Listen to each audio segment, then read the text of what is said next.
ষড়যন্ত্রকারীরা আমাদেরকে রাস্তায় নামতে বাধ্য করেছে।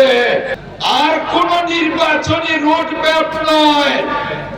আমি ইউনূস সরকারকে বলতে চাই, 5ই অক্টোবর নির্বাচনী তফসিল ঘোষণা করুন।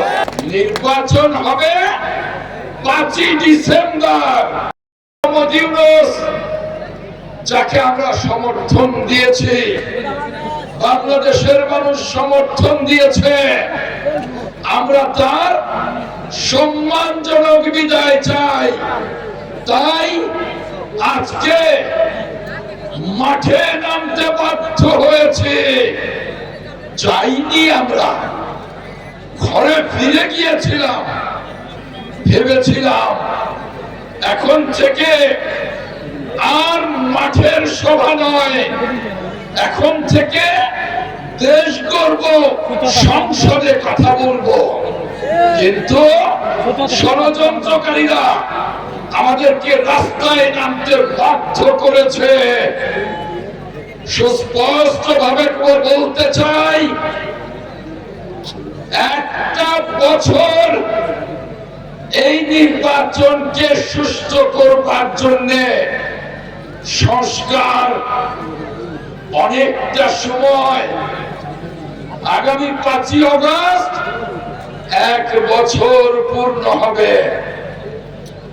আর কোন নির্বাচনী রোডম্যাপ নয়।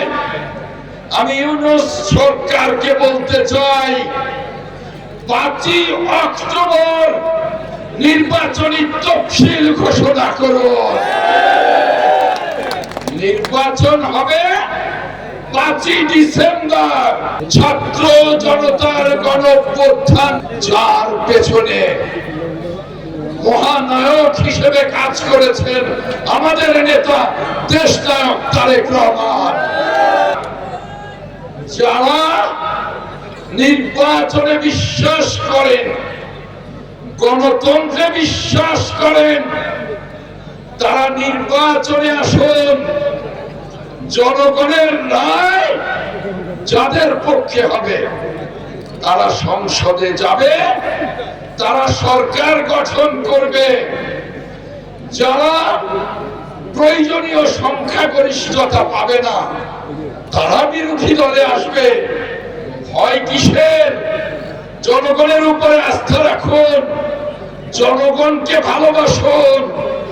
নইলে দেখছেন না 5ই আগস্ট কিভাবে জনগণ হাসিনাকে পালাতে বাধ্য করেছে। ষড়যন্ত্রকারীরা 5ই আগস্টকে মনে রেখে সাবধান হয়ে যান।